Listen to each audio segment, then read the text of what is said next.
Hey there, it's Ryan. If you would like to hear more about the concept of frequency as a means to kill cancer cells and critical information pertaining to sulfur and sulfate related to cancer, garlic, MSM, supplementation, etc., stick around for this interview with Dr. Greg Nigh.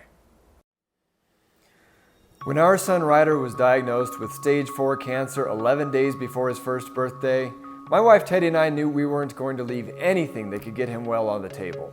We've worked with countless doctors and health experts, moved away from our family and friends, raised and spent tens of thousands of dollars, even built a non-toxic house in the middle of the woods, all in the name of healing. Today, Ryder is happy and healthy, and we live more fulfilling lives than before the diagnosis. This is a revolution against what causes cancer and disease, and against what people think about how to reverse it.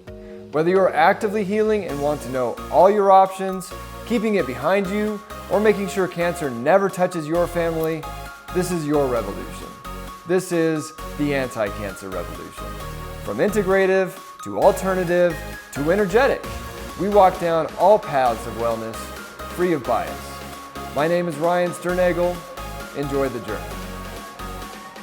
If you heard or watched the interview I did a couple months ago with Dr. Keith Scott Mumby when he cast doubt on what he referred to as fake Rife machines, and it left you wanting a little more in terms of what to look for, I think you're really going to appreciate this interview with Dr. Greg Nigh, who co-founded Immersion Health in 2014. Dr. Nigh is a graduate of the National University of Natural Medicine, where he completed both the naturopathic doctor program and the Master of Science in Oriental Medicine program. Prior to his work at Immersion Health, Dr. Nigh co-founded Nature Cures Clinic in 2001. It was during his early years of work there that he developed his interest and passion for researching and implementing alternative cancer therapies. Aside from frequency, we also get into sulfur and, more importantly, as you'll hear in the interview, sulfate. Very compelling research that a simple deficiency could be a prime causative factor in some cancers and or a strong contributor in others.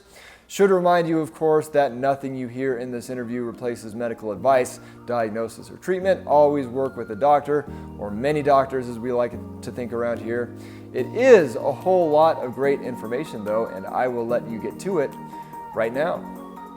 Greg Nigh, thanks so much for coming on the Anti-Cancer Revolution. How are you today? I'm great. Thanks for having me.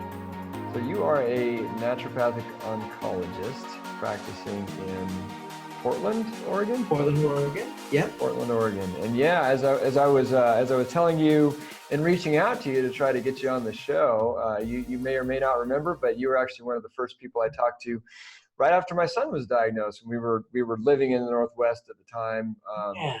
Going around all sorts of different, trying to piece our options together. Yeah. But yeah, ended up with Paul Anderson, who was just right up the road from us in Seattle, and not right. Can't go wrong with Dr. A. Yeah. And, that's using the big guns. But that being said, I've been familiar. I've kind of followed your work loosely ever since, and saw you present. What was that? 2 years ago now at Probably. Was it 2 or 3 years ago at I don't remember. Yeah, something.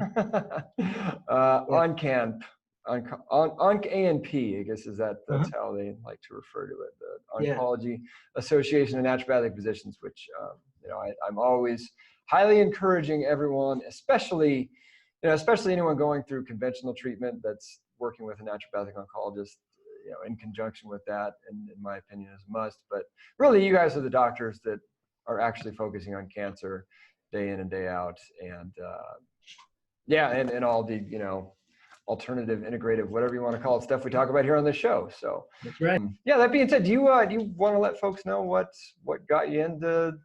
What got me in? Well, getting obsessed with cancer. Yeah, that's a let's see. I'm now about 17 years into this naturopathic business. When I first started, I got out of school in 2001, opened up shop initially in 2002. And actually, to give a little more background, prior to my going to naturopathic school, I had been sort of obsessed with politics in general, just reading about kind of how the whole system works, right? Me too, before my son was diagnosed with cancer, and then I didn't look at the Drudge Report for like a year after that. Right.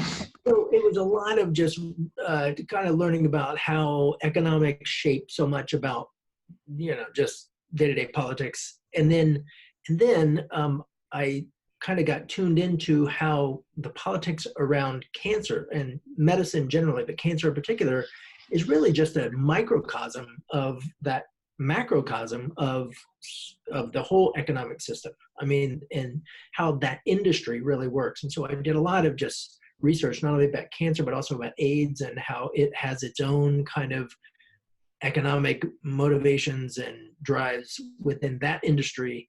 So I read a lot about that. And then I went that was after I was undergraduate. I'd already graduated from undergraduate, and I did all this reading and, oh my gosh, kind of learning. And then I got enrolled in graduate school at Arizona State. And, I didn't know what I was going to really study, but so I got into a humanities program, which the awesome thing about a humanities program is you can just make it up, whatever you want to study, you can just, which is great. And so what I put together was a program where I wrote a thesis about the politics of the AIDS industry. And so did a lot of research. In the process of that, of doing that, I just learned a lot about alternative therapies, because when you're talking about the economics of medicine, you're talking about what is allowed as a therapy and what is not allowed as a therapy. And those are decisions that are not based on efficacy, they're based on economics. And that's not any kind of conspiracy, that's just how the system works.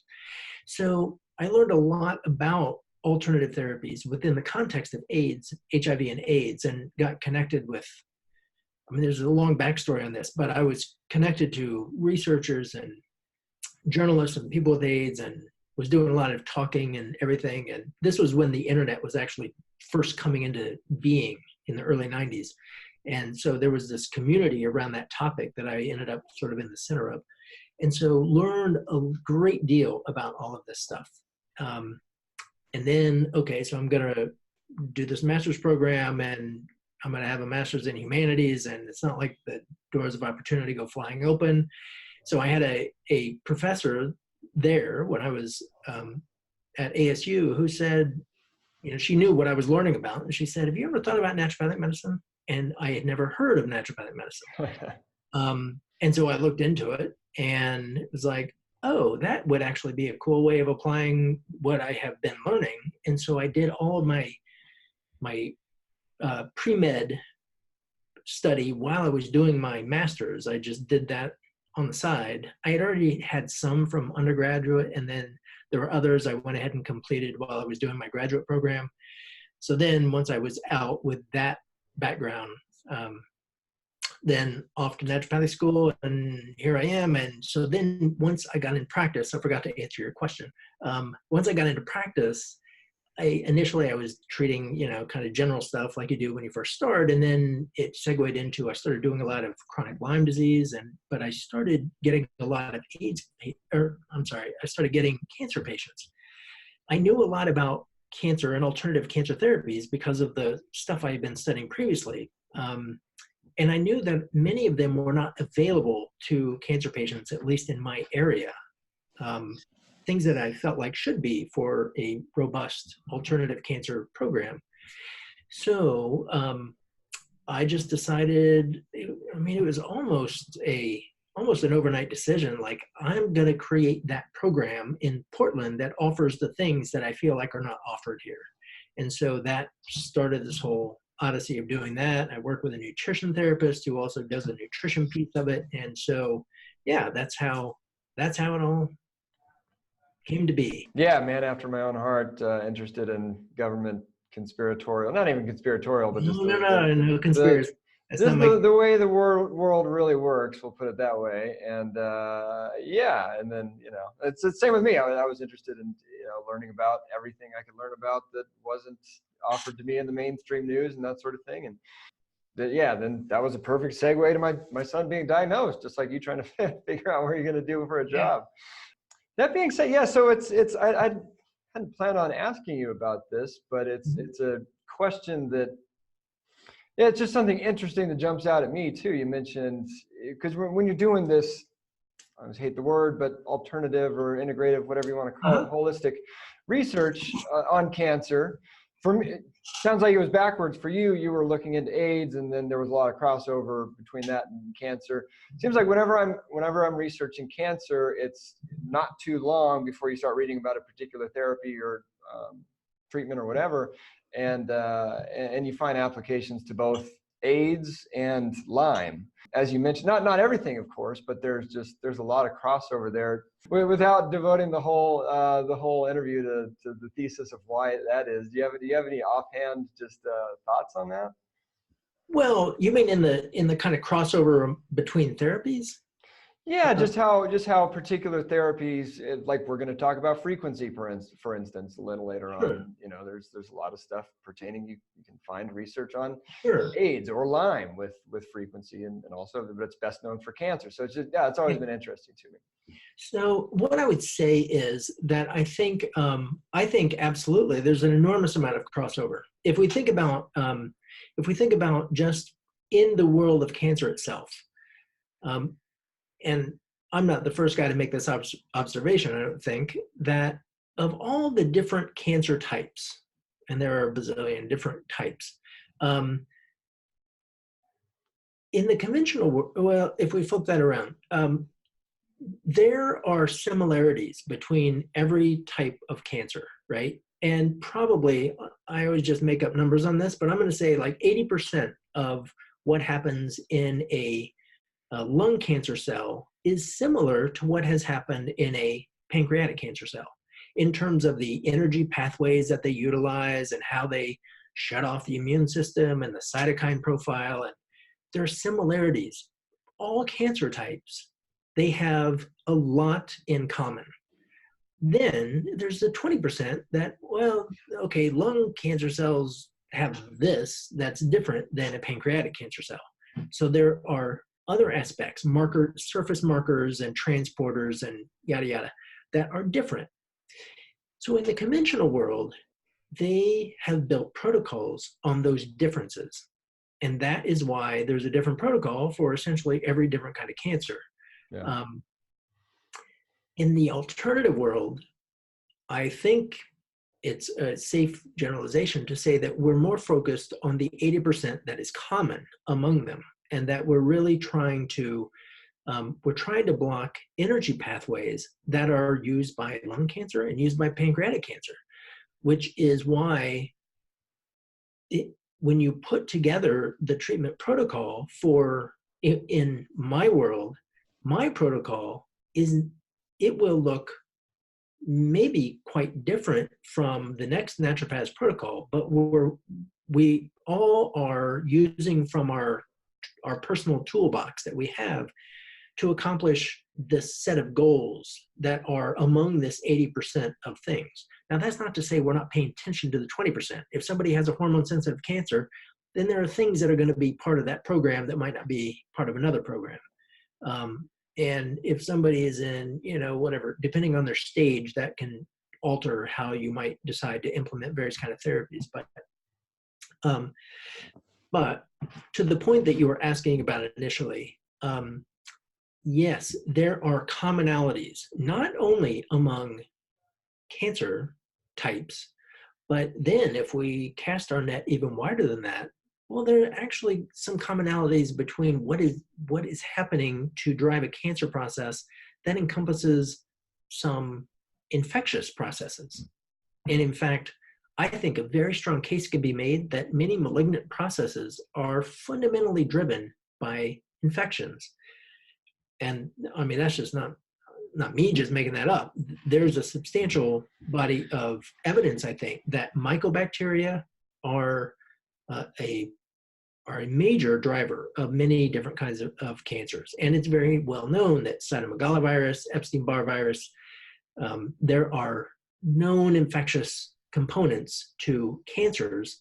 And of course, they have their analogy outside of the world of cancer, that they cause their own pathologies there. And so the therapies you might use in cancer are also going to work over there when you're dealing with Epstein-Barr virus causing fatigue. Yeah. So there's absolutely overlap there in the way these therapies get utilized.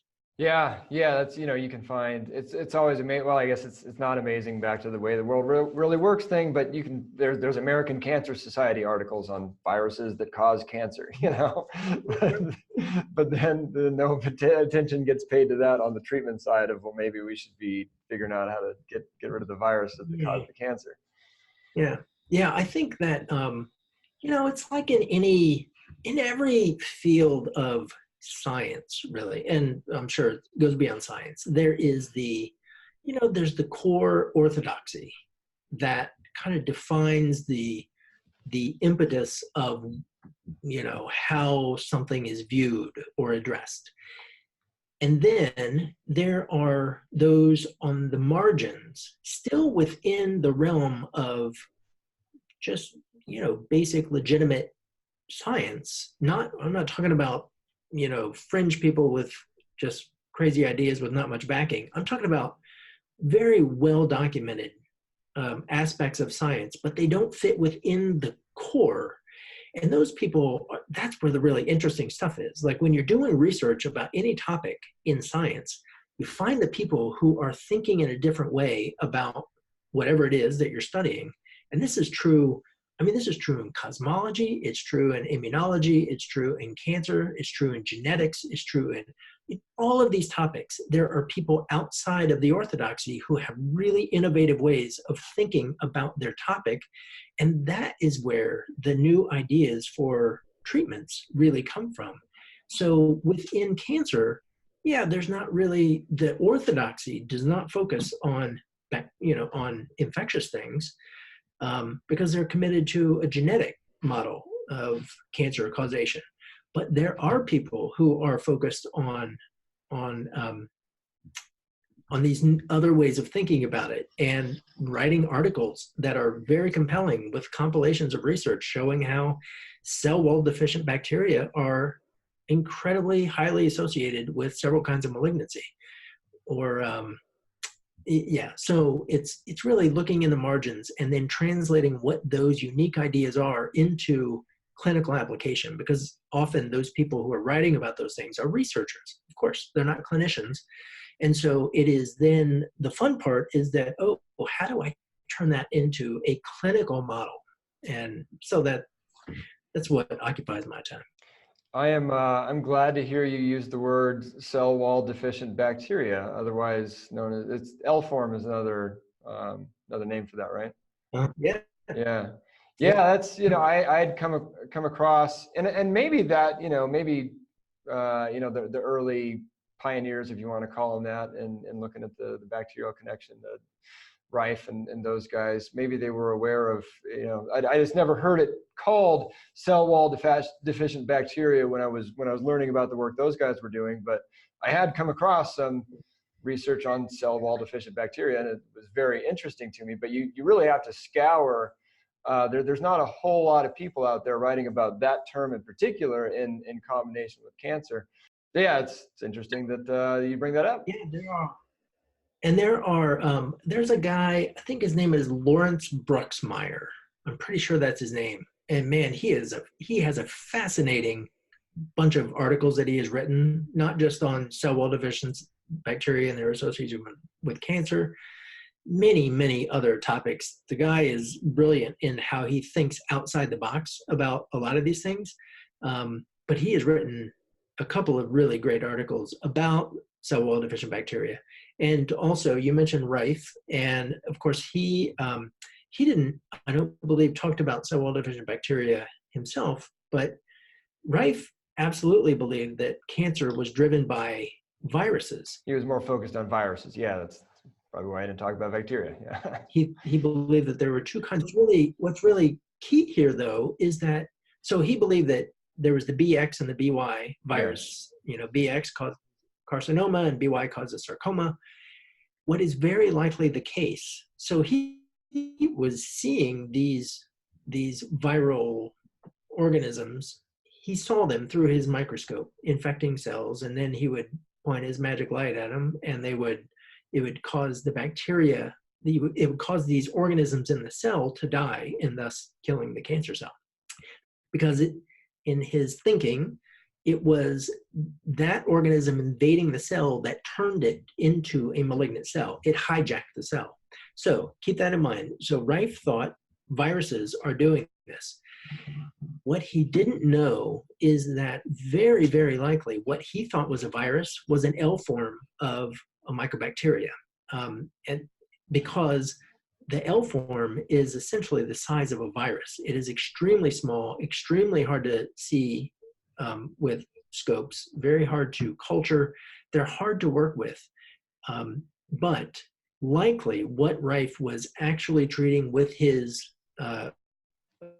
frequency device were these mycobacteria and other bacteria. I mean, Rife had frequencies for all, I think he had 22 different kinds of different bacteria that he had specific frequencies to treat. And then he had his cancer frequencies that he believed were treating a virus. I think and not just me, think we're probably treating mycobacteria. That's highly interesting. That's very interesting. Could we back up just for a second as well? And a lot of people that listen to this program are just kind of getting, maybe obviously they know about what a bacteria is and what a virus is on a surface level, but then they've never really had a need to to think about it in any great depth. Yeah, could you just go over like the difference of what it is we're actually talking about here with a bacteria versus a virus, and then just a little more elaboration on how a cell wall deficient bacteria is different. Obviously it doesn't have a cell wall, but yeah, just a little more explanation there would probably be helpful for folks. Yeah, well, I hope so. I don't claim any deep expertise in microbiology, but I mean, what I would say at the most kind of first level is to say that a virus, retrovirus, or a virus being just a strip of DNA that has no independent life, but once it is inside of a cell, it then kind of inserts itself into the cell's DNA. And in doing so, it can start making copies of the proteins associated with that DNA. And it's those proteins that then sort of do the damage to the cell. Retrovirus is a strip of RNA, which comes into a cell, and it can't insert itself directly, but once inside the cell, it copies its RNA to DNA, and then that inserts itself into the cell. Those are simply strings of nucleotides that don't have any metabolic activity unless they're inside a cell. Then we have the general class of bacteria, and bacteria are so they have not only DNA within them, but they have a structure within the cell, within the confines of the cell, that allow it to have its own metabolism and consume food and do that stuff that we think about with life. And then there's a subclass of bacteria that are called pleomorphic bacteria, and that is to say that they change their shape. They change their so they can be big cells, they can be small cells, they can be spindles, or they can shed everything, shed their cell wall, and become these really tiny particles, and which we've been calling the L form or cell wall deficient form. And so they can be in cell wall deficient form, they can transform into spores. So if there are, you try to kill off mycobacteria with an antibiotic, some of those form, and in a spore, you can't kill them. They don't die if you boil them, they don't die if you irradiate them. It's crazy. And then eventually, once the antibiotics are gone, they transition out of the spore form and they come into maybe their more viable adult form, or they transition then into cell wall deficient form. They're really squirrely to try to target with therapies. So that's kind of a big overview. And my personal belief about microorganisms, to just do a little bit of soapbox for a second, I think we totally misunderstand them. I think we have this way of thinking about microorganisms, viruses or bacteria, as kind of these bad guys that come in and we have to kill them off. And that's not to say that we never have to kill them off. Sometimes they're in abundance. But I think that like a virus, a strip of DNA, I think that's more like a flash drive, that sometimes there are things that our cells need to do, and we don't have the internal DNA to do it. You got to get DNA from the outside to do it. We are exposed to viruses. I mean, it's astounding. There are, in a single gallon of ocean water, there are something like 10 to the ninth viruses in 1 gallon of ocean water. You don't It's say. astounding. They've done a study of healthy people, and they cultured their lungs for viruses, and they found something like 156 different viruses in healthy people's lungs. And of those, there was something like 36 of them that had never been characterized before. Totally unique. Viruses are everywhere. Our bodies are saturated with viruses that are they're just working in conjunction with our cells. That's part of our natural ecology. And then it's just that sometimes when our cells need to maybe clean themselves out, so you borrow a flash drive and you plug in a rhinovirus to get your membranes cleaned out, and we think, oh crap, I've got a cold, I need to get rid of this cold.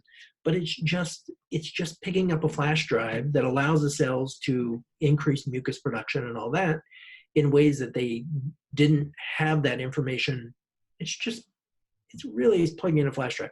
So anyway, I don't want to go too far on that, but I think that we set ourselves apart from our ecology at our own expense. We think that we are these autonomous beings and these things are invading us and we have to then deal with them.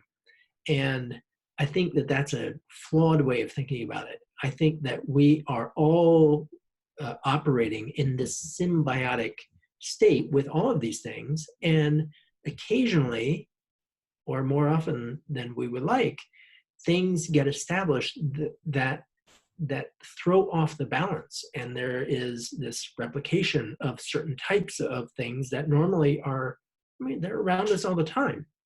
We're all getting exposed to mycobacteria, but some of us get problems from it.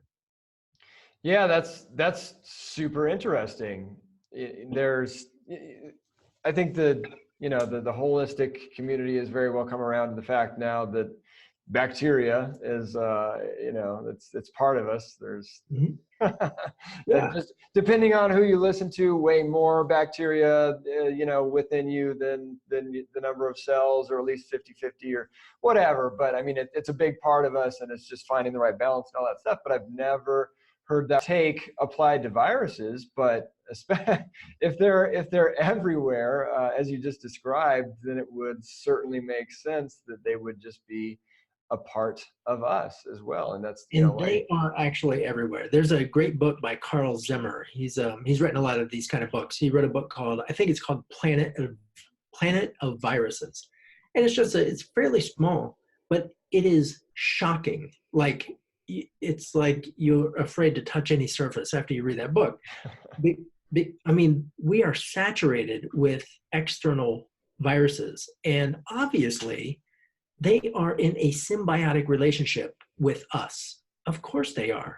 Like, we're not all walking around horribly sick all the time. These things are just part of our daily being. And then, yeah, so anyway. So it would be, same kind of thing, law of the terrain versus every bacterial germ is bad point of view, but just applied to viruses, same thing, right? Yeah, same. Very cool. Well, that being said, that'd be a good. I was sitting here wondering what to talk about first, sulfur or frequencies, but we've already segued into frequencies, so that's good. So I just had Dr. Keith Scott Mumby on, and he's got a big book called Cancer Research Secrets. It's got a zillion different alternative therapies you could try, but then there's a few that he takes issue with, and one of them was not the theory of frequency in general, but the fact that some people are running around calling their product a Rife machine, and it can do the same thing that Royal Rife was able to do with frequencies way back when, and that's just not the case. And that's kind of where we left it. He talked about the fact that a lot of them didn't have carrier frequencies, and that a lot of them were using different frequencies than Rife used, and just overall, there's really not a whole lot of way to substantiate if they are working or not. So I mean, do you kind of want to pick up the ball there? And this is this is what you've been researching pretty heavily lately. It's a very interesting topic to me. And yes, I would agree with everything that you just said to characterize his position. So two things here. The first piece is that it is not controversial whether or not frequencies can stop the growth and kill cancer cells. There's no controversy there. I did a presentation, would have been a couple of years ago up in Seattle, where I reviewed the studies on this. And I'm not looking at Rife's material. I'm looking at the stuff published within the last 15 years where they have taken their frequency generators and they point them at various kinds of cells. And this is in the conventional research that very specific frequencies will kill very specific cancer types. It's like, oh my gosh, they're discovering this for the first time. And so there's no controversy about whether or not that happens. In a few of those studies, they do compassionate use where they have patients with those cancer types and they have them exposed to these frequencies. And they have documented that not everybody is cured, but some people who are getting that therapy alone, absolutely nothing else, and these are very late stage, nothing else to do patients, have a significantly extended survival. And I think a few of them were even alive at the time of publishing the article. So that aspect, whether or not frequencies kill cancer, that's not debatable. That's documented. Then there is this other question. What are the requirements of the technology to do that? How do we define the frequencies, and what are the requirements of that technology? And I absolutely agree that the large majority of devices that are on the market right now are not capable of generating the frequencies. And again, I am no expert in electronics. I can assure all the viewers I know less about electronics than I do about microbiology. I don't know all that much about microbiology. But what I do know by talking to people who are a whole lot smarter than I am is that even the top of the line Rife machines on the market are not capable of holding single frequencies and delivering sufficient power behind that frequency to do what it needs to do. So, Rife's frequencies are quite specific to the 10th of a decimal point. And and that's, just to, maybe this is where you're going with that, but, you're just making me think here. So we got a GB4000 with a MOBA right when shortly after our son was diagnosed, and I held that thing up to his crib every night.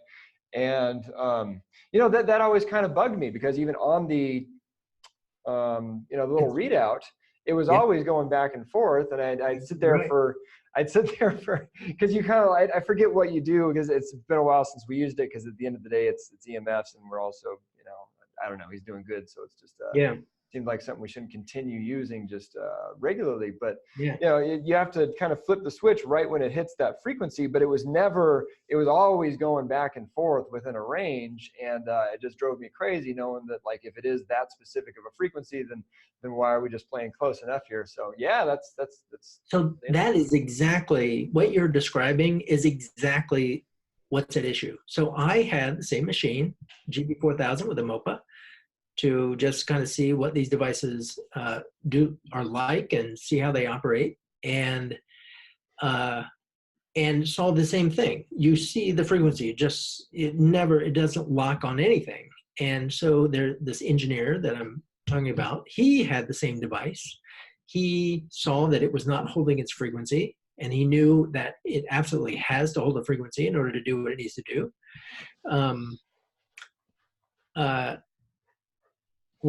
So he and a friend opened up the GB4000. With skills far beyond me, they opened it up and were going to fix it so that it would stay on frequency, and realized it actually is built into the system that it was not going to be able to hold a frequency. So they decided to build a new one. They just from scratch, they built a new device. This is astoundingly powerful device. It has a 600-watt amplifier, and it locks on frequency and holds it and can do multiple frequencies at one time. This is, to my knowledge, the device that they built is the only one that has been registered for an IRB, Institutional Review Board, clinical trial. That was in a hospital in Birmingham, Alabama. It was in the treatment of cancer pain. They couldn't get it approved for cancer treatment, of course, because, of course. But there's nothing about the device that is analgesic. What it does is have Rife's original frequencies for cancer. Now, this is another important point. There is that CAFL, Comprehensive Annotative Frequency List, that is in circulation out there, which are hundreds and hundreds and hundreds of frequencies associated with all kinds of things. Those are not Rife frequencies. Those are frequencies that people have come up with. Various people have just thrown frequencies onto this list. Now, that's not to say none of them work, but they're not validated. There are very, very few frequencies that are validated. So lots of devices that are out there are programmed to run like cancer frequencies, but they're using frequencies taken from all kinds of places. So this device I'm talking about, he will only put Rife frequencies into it using the exact carrier wave frequencies that Rife utilized. And anyway, so it was in a clinical trial with a substantial number of subjects treating cancer pain. There was a significant benefit in the duration of the study. Essentially, everybody had a reduction in their pain. Based on the success of that, he's now applying for a larger study, and he's going for FDA approval. That's a ways off, but it just, in my mind, it speaks very strongly to the device matters. How the device is built matters, and that I think much of the bad reputation of Rife machines is because there are machines that don't do what they're supposed to do, and thus they don't look like legitimate machines. Yeah. And that being said, I keep coming back to the GB4000 because it's the one that I found most recommended by, people on the internet and that sort of thing. And people that I know that the guy I got it from is a really smart guy. And then, there's also I've heard of a lot of people who have had that machine or have had other, let's say what's another one, like the Spooky 2, that are pretty darn sure that their cancer was going in a bad direction, and then they got this machine and now it's, going in a better direction, that sort of thing. Would you attribute that to just, a broken clock is still right twice a day sort of thing? It's still hitting on those frequencies, or? Nope. I think that it's like,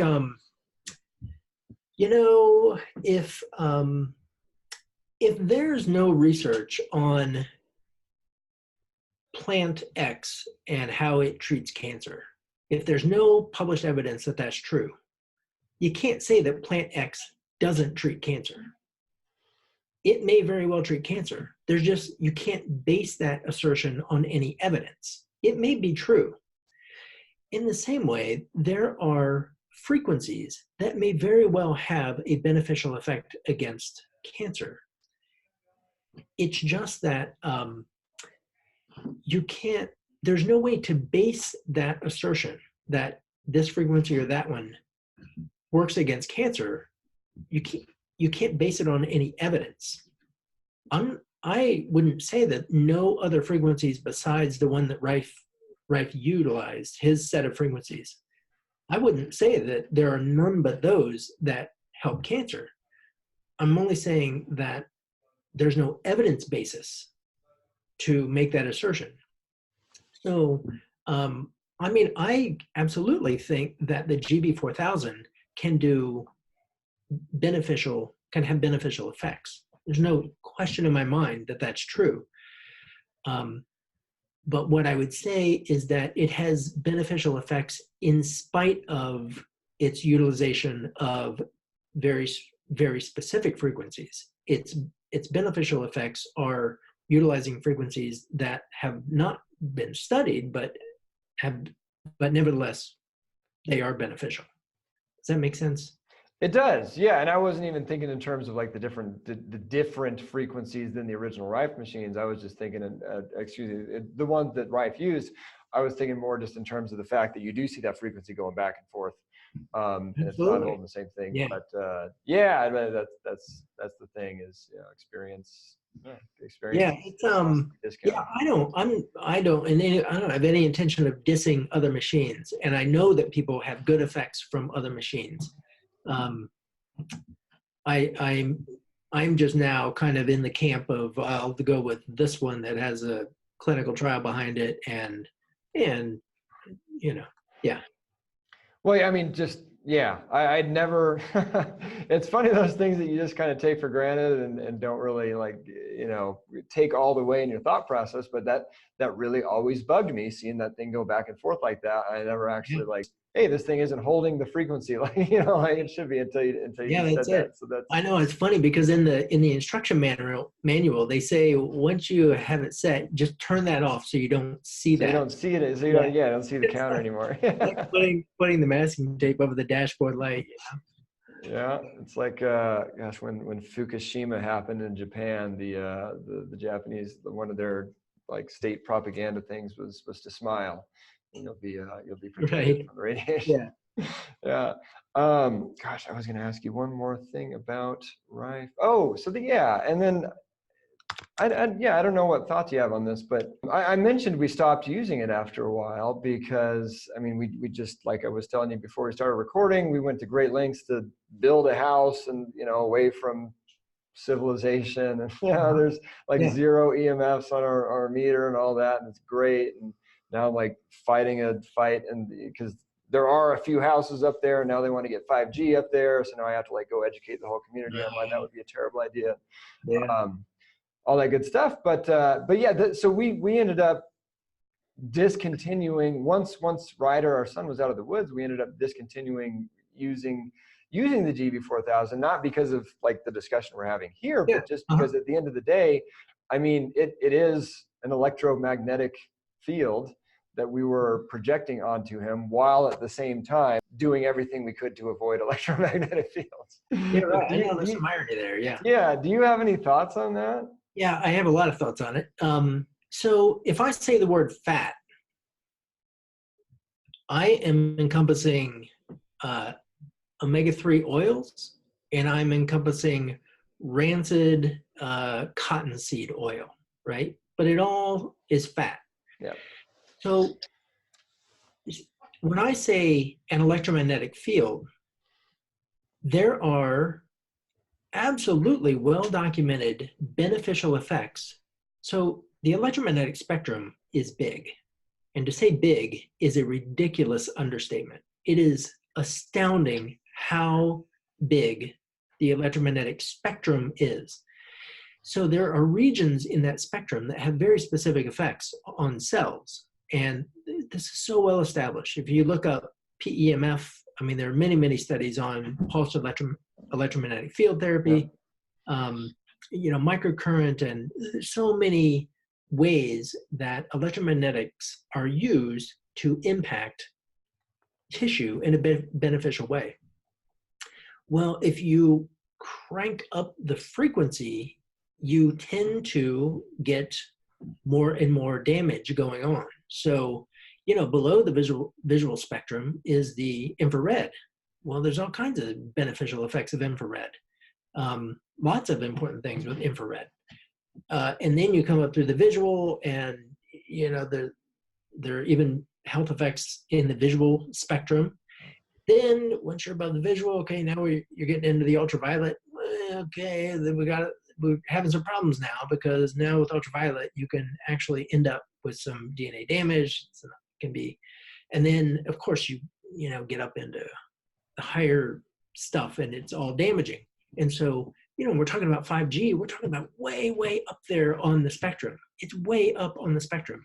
So, those kinds of exposures are entirely different than what we're talking about with, say, if we go back to a Rife machine or a frequency generator, those frequencies are in the FM radio spectrum. So that's as dangerous as sitting in front of your radio, and nobody really thinks of that as being particularly damaging. So it's just looking, it's like the fats, like some are good and some are bad, and there is no such thing as a general characterization of electromagnetics. Or carb. Yeah, no, thank you. That's great. That's really good. Yeah, good. Last question, I suppose, on frequencies. I know I want to know myself, and I know that thousands of people are going to want to know when they hear this. Your engineer friend, is he planning on making this device available in a retail fashion, or what's the plan there? It is for sale. Yeah. It is for sale right now.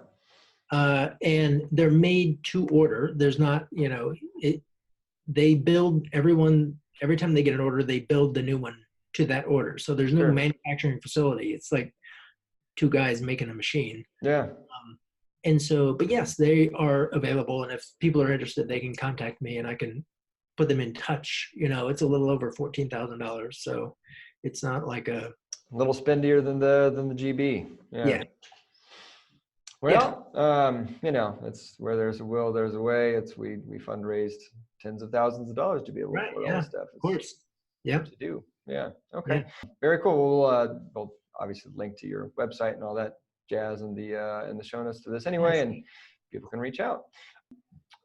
Sulfur. I had originally reached out to you on sulfur, and then you told me you were getting into frequency, so I wanted to get you. Right. Yeah. But so I saw you give a presentation a few years back on, I believe the gist of it was cancer as a sulfate deficiency. If I'm characterizing that right. Could you? I mean, I guess to start, a good question might be is, people, especially when you start researching cancer like this, you come across sulfur, MSM, sulfate as kind of a, it's whenever you start reading about sulfur, then you hear about sulfate, but a lot of times they don't really explain what the difference is, and then DMSO as well. And maybe a better question would be, I'm pretty sure all of these things are in the sulfur cycle. So I don't know. Do you just want to give me a rough background of what we're talking about with sulfur? Actually, first, I'll just make a quick plug.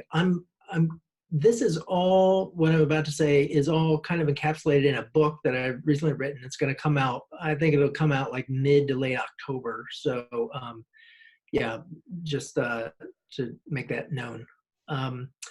And the book is called The Devil in the Garlic. The Devil in the Garlic. So you can search on that. Let me know when that does come out, and we'll put it back in the show notes to this episode. Excellent. Yeah, great. Cool. So, sulfur it's just crazy complicated in terms of its biology, and I feel like every day I'm finding something that I feel like I should have already known. But in a nutshell, our bodies have to have constant access to sulfate. Sulfate is SO4. We're not eating SO4. Very little amounts of sulfate are in our food. We eat sulfur in various other forms. So garlic, for instance, has all these disulfides, antioxidant compounds. All protein has amino acids, cysteine and methionine, that are sulfur compounds. All food, essentially, has sulfur in some form. Some have lots of it and some have a little of it. In whatever form it comes in, we have to go through some enzymatic processes that will get that dietary sulfur turned into sulfate, at least some of it, because our bodies constantly have to have sulfate for lots of things that I can't even begin to name. If anything happens that the ability to generate sulfate from dietary sulfur becomes compromised, our body has to figure out a workaround. We have to figure out how to make it happen, because we have to have it or we die. So there Real are, quick, could you speak, when you buy a bottle of wine or something like that, they'll advertise no added sulfates or sulfites. yeah, Is that the difference between like a chemical and a nutritional sulfate, or what's the? no, it's all really the same thing. Sulfite is most commonly added. So sulfite is SO3. It's got one less oxygen than SO4, sulfate. So typically they add sulfite as a way of preserving color and all that kind of stuff. But when we take in SO3, it's got to get converted to SO4 or else we have problems. We have symptoms because sulfite is reactive, causes problems. And that's part of a very big story about why sulfur compounds can be problematic. But to get back into the story is that if we're not generating sulfate from our dietary sulfur in the way that it should happen, then our body compensates for that. And there are a few different ways that our bodies can compensate. One of those is that we overgrow bacteria in our gut that take over that function. So we overgrow sulfur-fixing bacteria, and those bacteria will take dietary sulfur, and they don't actually generate sulfate. Well, there's a couple of bacteria that will generate sulfate, but for the most part, sulfur fixers are generating hydrogen sulfide and sulfite, SO3. They generate these two compounds. Now, on the one hand, that's a bummer because both of those compounds in excess cause problems. They can cause all kinds of digestive and inflammatory bowel stuff. They cause skin problems. They cause anxiety and panic. They cause hot flashes. They cause all kinds of things. However, the good thing is that hydrogen sulfide and sulfite can be turned into sulfate, not in your gut, but out here in the periphery, out here in the cells that are actually needing it. So rather than making it centrally the way we're supposed to, now we make it peripherally by turning hydrogen sulfide and sulfite into sulfate. Gotcha. I know I'm packing a lot in here, but I'm following you. Yeah.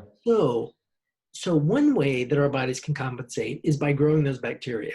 And I think that the rise of conditions like SIBO and inflammatory bowel disorder and all of that is indicative of a sulfur problem in a large way. Sulfur is an increasingly big problem in the modern world because, as is well known, sulfur is a chelator. It binds to things. So if you want to get heavy metal out, you take sulfur compounds because sulfur binds to metals. It binds to organochlorides. It binds to all kinds of solvents and things that we don't want to have, which is great if it's over there in the detoxification pathways, but it's not great if it's out here building connective tissue. If that sulfur binds things, then we have problems. So anyway, it's hard to talk about this without getting too distracted.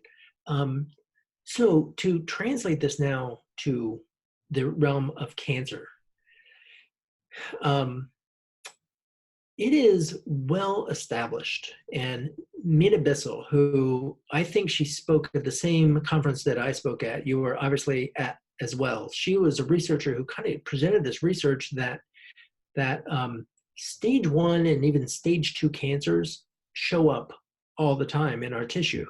They show up, they do their cancer thing, and then they go away without any treatment. That it's just sort of a normal process of our tissue is that small cancers will appear and go away. And in fact, she redefined them. I forget the phrase that she used, but basically, it's this phrase that means cancer that doesn't matter.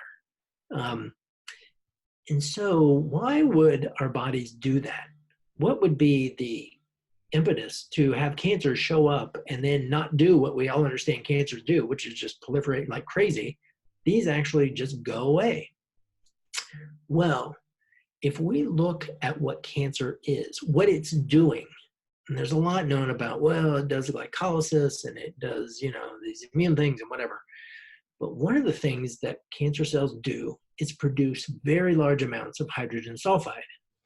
And in fact, there's something like 16 genes that are commonly upregulated, all relevant to sulfur metabolism in malignant cells. They are kind of, all the switches are on to do a sulfur thing. And what they do is they take, I don't want to get too detailed here, but basically they start exporting this compound called heparin sulfate, which they have internally as part of their internal structure. They break down the internal structure, they export heparin sulfate. Outside of the cell, tumors have lots of an enzyme called heparinase, which snips the sulfate off and allows that to be free sulfate. Cancer cells also produce lots of hydrogen sulfide, which again, like I mentioned a moment ago, hydrogen sulfide can be oxidized to sulfate. So imagine you have a local deficiency of sulfate, which all of our tissue has to have it all the time. So you have a local deficiency. Well, let's just set up a little factory and you crank out these sulfur compounds, you meet the local need, you can close the factory up. You don't need to keep it there. Let's imagine that you set this factory up, but you don't meet the need sufficiently. Maybe the need is not just local, but it's there's a systemic need for sulfate. Well, okay, now you got to grow the factory a little bigger because you got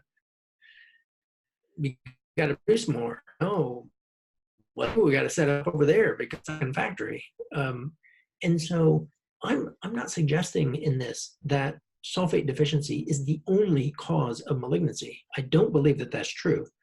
What I believe is true is that bodies do things for reasons, and that essentially nothing that happens is random, is a random occurrence. Tumors, cancer cells, are kind of astoundingly complex and directed in very particular directions. The mutations that happen in cancer cells are not random mutations. That's the conventional model, that a random mutation happens and sets it on a certain path. This has been studied and documented. I'm not making this up. The mutations that are happening in cancer cells are directed. They're pointing cells in particular directions. So the question to be asking is, why does that cell want to move in that direction? And so then we look at, well, what is being accomplished by this process that ultimately becomes destructive? Ultimately, it gets carried too far. But maybe the body initially did it for a good, beneficial, adaptive reason, and it wanted to shut the factory down, but it couldn't. So, so that's kind of the quick synopsis of my thoughts about the way that sulfate production and cancer could be tied together. And there's more to this story. I'm actually I'm going to be presenting on this. There is kind of, I think, the best conference in the world. Happens in Europe every year. It's called the Water Conference. It's the conference on the physics, chemistry, and biology of water. It is an unbelievable conference about the unique properties of water. And I've spoken there a few times in the past about sulfur, and I'm speaking again this year. It's in Bad Soden, Germany, just outside of Frankfurt. It's coming up next month. And again, my topic this year is about sulfur, cancer, and water, meaning, because the piece that I didn't just get into is that ultimately what sulfate does in the body, a primary role, is to provide structure to the water that is in the body. And if you interfere with sulfate production, then you degrade the structuring of water in the body. And I think that is what ultimately ties into cancer. I'd love to go to that conference, because all the talk about structured water and hydrogen water and water imbued with different frequencies and all this stuff is highly interesting to me. But I have one of those things again where it's just such a hodgepodge of stuff out there that you hear on the internet and whatever, that it'd be nice to hear it all in one place from credentialed physicians and researchers. Yeah, it is quite the conference. Yeah. So I guess the big $1 million question here is, if something is malfunctioning in the body to disrupt that cycle, to disrupt that production of sulfate, I guess, one, how does one find out if they have that problem, and two, how do they go about fixing it? I've got a book coming out at the end of October. It is that is not an easy question to answer. it's not, the bummer is that there's not a particular lab test, although I think there are a few that could be viable that I'm looking into right now, but there's not an easy go-to lab test that you do to say, oh, we got a sulfur problem. There's essentially a dietary, it's a combination of diet and some nutrients and some home therapies that all come together as we put people, I work with a nutrition therapist who has written up a guide that is the one that patients are using, and then I get them on the rest of the program. And then, so we put people through this process, and that process usually lasts 2 to 4 weeks, and we see what happens. It's kind of like an elaborate test. And I just had a follow-up today with someone who is now about 10 days into the process. Her bloating is gone, and her skin is doing better, and her energy is better, and she noticed that she's not nearly as angry as she used to be. And so these are the kind of changes that we expect to see if people are having some issue with sulfur metabolism. And now we'll do the reintroduction process, and we'll see which ones of those sulfur foods seem to be the biggest problem. And then depending, there are different ways. What we know is that the sulfur metabolism is somehow obstructed and that it needs to be unobstructed. And so it's really just this process of investigation of figuring out what are the therapies for this particular patient that are going to help to unlock that. Very interesting. So just as a general, again, just going back to kind of the first things you stumble upon researching cancer, you come across MSM. We were giving Ryder MSM for a long time, then I've kind of worked that into more just a, general rotation sort of thing here and there. But I mean, where do you fall on just in general MSM or something like that, or even, Epsom salt baths or magnesium sulfate baths being, is it as simple as saying yes, those things are good for someone going through cancer, or is it more complicated depending on their sulfur metabolism? Of course it's more complicated. I wouldn't have a job if it wasn't. No, it is more complicated. And so sulfur is essential. One of the, the book title is The Devil and the Garlic. And the first pass on that is to think that garlic is bad. Garlic is not bad unless it's bad for you. There are unique compounds in garlic that are, in some individuals, are very rapidly turned into hydrogen sulfide. And that happens in the red blood cells, actually. And they can have quite extreme reactions to garlic. People who had no idea that garlic was part of their problem, garlic is part of their problem. So you can't make a general statement about MSM or any of the other, cysteine and methionine and lipoic acid and glutathione and all these sulfur compounds that are all healthy, right? And they can be. It just depends on how a particular body is processing it. Epsom salt baths, they are a main component of kind of fixing the problem, because with Epsom salt baths, you get to bring sulfate into the body transdermally, and it bypasses the bugs in the gut, and so you don't get the tragedy of turning sulfur into those other compounds. So you actually get sulfate directly in. So yes, I think Epsom salt baths are fantastic, and in fact, I work a lot with SIBO patients, and I've had many SIBO patients tell me that their gut improved significantly just by doing Epsom salt baths. And I'm talking 4 cups of Epsom salt in a hot bath, soaking 20 minutes, 7 nights in a row, and then about 3 to 4 nights a week after that. It is a big dose. It's a lot of Epsom salt. But I based that dose on one study that was done that actually looked at the amount of sulfate in the blood before and after an Epsom salt bath. And it rises, in that study, they used 600 grams, which I figured that out. Sorry about that. I don't know what that is. Figure that out. That's approximately 4 cups. About 4 cups. Interesting. Yeah. Well, very good. Epsom salt bath, great. MSM, it's complicated. Is that MSM, fair enough? most people are going to be fine with MSM. I Yeah. think the majority of people, I think the sulfur in MSM is not easily extracted from the MSM. There are Yeah. some sulfur compounds where it's very easily extracted, others where it's not very easily extracted. And I think MSM, DMSO, those are not easily extracted. They can be, but it's not easily. And so you don't know. That guide you mentioned, could we make that part of the show notes, or does that need more hand holding to go through for somebody? The guide. Oh, the low sulfur guide. Well, Yeah. we have it. That is, it's for sale on our website, Oh, gotcha. Okay.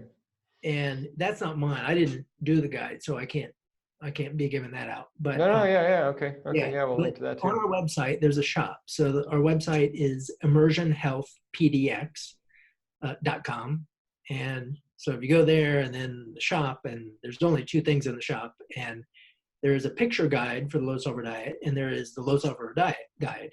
And so all the people need is the low sulfur guide. But if people need help, like knowing what to look for at stores, then the picture guide is actually fantastic. Maria's put that together, and she went into the stores and took pictures of all the things, like get this, so it's a nice adjunct. Very cool. Greg Nigh. Well, you just mentioned your website, but anything else you want to point? Do you do the social media thing, or just anything you want to point to people? All things Greg Nigh, or how do they work with you? All that good stuff. Oh gosh, what would I say? I do phone consults with people all the time. So if anybody would like to reach, do some kind of consult, and of course we You do a phone consults not within the state of Oregon if the other person is not in the state of Oregon. Uh-huh. Oh, yeah. That's very good to know. You're hard to come by. I keep a list of all naturopathic oncologists that I know of that do phone consults, and it's on our website. That's not too big of a list, so I'll put you on there. Yeah. So and then the web page, if people want to look, there's all info about all the different services that we do and all of that. In terms of what else people know, gosh, I don't know. We have a Facebook page, of course. Be psyched if anybody wants to check in with Immersion Health on Facebook. And I'm also part of, can't explain, but I'm also part of the facility that I'm in. It's called Portland Natural Health. Immersion is just one of the healthcare businesses that is in this facility. And so, and there are many other naturopaths and chiropractors and body workers in here. So Portland Natural Health and Immersion Health, their Facebook pages associated with both. Otherwise, yeah, I think that's my biggest plug, except watch for my book. Very cool. And that was the Devil in the Garlic? The Devil in the Garlic, yeah. All right. Yeah. Greg Nigh, thanks so much for coming on the Anti-Cancer Revolution. I appreciate you having me on. It's been fun. It has. There you go. Quite the eye-opening interview with Dr. Greg Nigh, if I do say so myself. As always, you can find the bullet points on what we discussed, along with links to all resources mentioned on the show notes page for this interview, which will be thesternmethod.com/Greg-Nigh, N-I-G-H. If I've learned anything with cancer, it's if you think you've got everything figured out, you've got another thing coming, which is why I love doing this show so much. I get to learn along with you in every interview. Take the Rife machine, for instance. When we got the GB4000 shortly after Ryder was diagnosed, it was a significant expense, and not really knowing anything at the time about this stuff ourselves, we went with what seemed to be the most recommended and reputable machine we could find. Over the years, I've had that confirmed multiple times in various ways, but as you just heard, that certainly doesn't mean it's perfect. It's always bugged me that the frequency on our machine didn't stay constant, but not knowing anything else, you just sort of think that's how it's supposed to be in this type of situation and move on. Certainly a thought pattern I'm constantly trying to be wary of. Like Greg mentioned in the interview, it's not like that particular machine has never helped anyone. I've met so many people who are quite sure it made a huge difference in their healing journey, and it's certainly much less expensive than the machine we talked about today, so there's that to take into consideration as well. Speaking of less expensive energetic cancer and or pathogen zapping technology, so to speak, I'm also lining up an interview for someone to speak on the Bob Beck technology, which is something you may want to look into if this general sort of thing is intriguing to you. All that being said, one thing I was very happy to learn is that exposure to any of these devices is about as much overall health concern as sitting in front of an FM radio.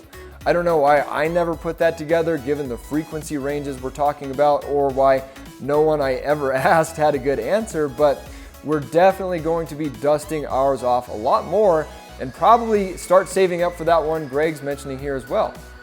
And on the sulfur front, MSM has always been something I thought of as a no-brainer, but especially after the interview you'll hear in a month or two with Terry Cochran, that's also something I need to reevaluate.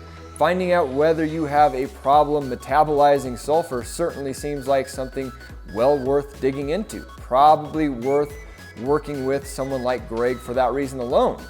That said, given what he said about an Epsom salt bath, bypassing that whole process and potentially rectifying a cancer-driving sulfate deficiency, the protocol he laid out certainly seems like a huge no-brainer given all the health benefits from those things in general. Remember to check out the show notes page, keep an eye out for Greg's book this month, The Devil and the Garlic, and stay tuned for more interviews. And that is all for me for the week. I am Ryan Sternagel of the Stern Method, along with my wife Teddy and wonderful children Ryder and Channing, and you can stay tuned for number 3's name in December when he comes as well. If you are going through cancer, please just keep going for me. God bless and Godspeed.